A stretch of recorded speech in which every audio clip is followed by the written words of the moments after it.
Details చూస్తే Telangana Pradesh Congress committee అధ్యక్షుడు రేవంత్ రెడ్డిని పోలీసులు అరెస్టు చేశారు. అనంతరం ఆయన్ను అంబర్పేట్ పోలీస్ స్టేషన్కు తరలించారు.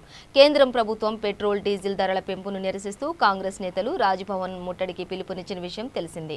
ఈ ఆందోళన భాగంలో శుక్రవారం నాడు ఇందిరా పార్క్ వద్ద ఆందోళన చేపట్టారు. ఈ సందర్భంగా ఆయన ప్రసంగించారు. కాంగ్రెస్ శ్రేణులు పెద్ద ఎత్తున తరలి రావడంతో వెంటనే అలర్ట్ అయిన పోలీసులు రేవంత్ రెడ్డిని అంజన్ కుమార్ యాదవ్ను అరెస్టు చేశారు. అక్కడి నుంచి అంబర్పేట్ పోలీస్ స్టేషన్కు తరలించారు. కాగా రేవంత్ రెడ్డి అంజన్ కుమార్ యాదవ్ల అరెస్టును నిరసిస్తూ కాంగ్రెస్ కార్యకర్తలు పెద్ద ఎత్తున అంబర్పేట్ పోలీస్ స్టేషన్ వద్దకు చేరుకున్నారు. అరెస్టు చేసిన తమ నాయకులను వెంటనే విడుదల చేయాలని డిమాండ్ చేశారు. ఆ మేరకు పోలీస్ స్టేషన్ ముందు ఆందోళనకు దిగారు.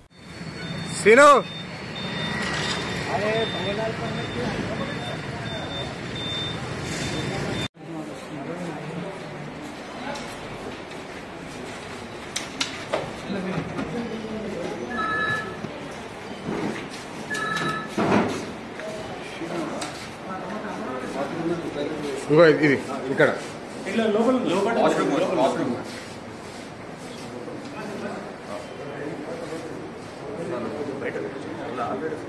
ఐజీ ప్రభాకర్ రావు గారు, ఎస్పీ నరసింగరావు గారు, ఎస్పీ రాఘవేంద్రరావు గారు, కేసీఆర్ బంధువులు వీళ్ళందరూ కూడా రిటైర్ అయిపోతే వాళ్ళని తీసుకొచ్చి మళ్ళీ అత్యంత కీలకమైన శాఖలో చాలా కీలకమైన బాధ్యతలు అప్పచెప్పి ఇవాళ ప్రతిపక్షాల మీద ఉక్కుపాదం పెట్టి తొక్కాలని చూస్తారు. మీరందరూ జవాబు చెప్పాల్సి ఉంటది. మీరు అనుకుంటుండొచ్చు ఎప్పటికీ ఎల్లకాలం కేసీఆర్ ఉంటాడని. చరిత్రను గుర్తుపెట్టుకోరి. 94 నుంచి 2004 వరకు టీడీపీ ఉన్నది. 2004 నుంచి 2014 వరకు కాంగ్రెస్ ఉన్నది. 2014 నుంచి 2 సార్లు కేసీఆర్ అయిండు. కేసీఆర్ కి కాలం చెల్లిపోయింది. రాబోయే రాజ్యం సోనియమ్మ రాజ్యం. 10 ఏళ్ళు ఉంటాం అధికారంలో.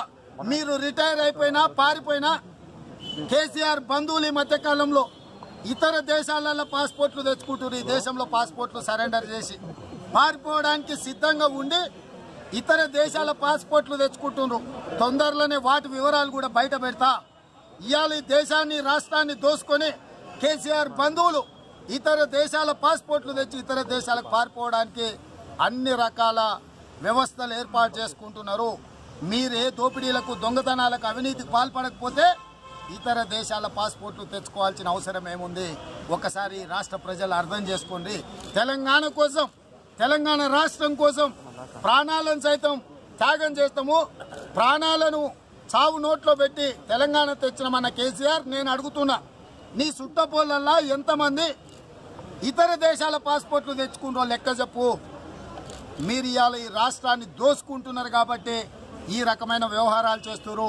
ఇదే కాదు, నిన్న జరిగిన కోకపేట భూముల వేలం ఉన్నది. ఈ వేలం వెనకాల 1000 కోట్ల కుంభకోణం జరిగింది. మొత్తం టీఆర్ఎస్ వాళ్ళే ఉన్నారు.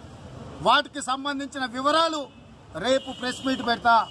వాటి వివరాలు విడుదల చేస్తే ఈరోజు ఎందుకు చెప్తున్నంటే ఇవాళ వార్త, ఇవాళ న్యూస్ రేపటికి వాల్యూ ఉండకపోవచ్చు. కానీ ఇవాళ ప్రజలందరూ పెట్రోల్ డీజిల్ గ్యాస్ ధరల పెంపుకు నిరసనగా పోరాటం చేస్తున్నారు కాబట్టి ఈ రోజు మొత్తం దీని మీదనే పెట్టి రేపు కోకపేట భూములలో జరిగిన భూ భాగోతం కొనుక్కున్న వాళ్ళంతా కేసీఆర్కి ఏం కావాలనో వాళ్ళ చుట్టాలు ఎవడు, వాళ్ళ అనుచరులు ఎవడు, వాళ్ళ కాళ్ళు మొక్కినోనికి భూములు ఎట్లిచ్చిండ్రు, వాళ్ళ పార్టీల ఎంపీలకు ఎమ్మెల్సీలకు ఎవరిని టెండర్ లేకుండా కట్టడి చేసి ఏ రకంగా ఉన్న పలంగా 1 గంటలో 1000 కోట్లు టీఆర్ఎస్ వాళ్ళు ఎట్లా జుర్రిండ్రో రేపు వాటి వివరాలు బయట పెడతా.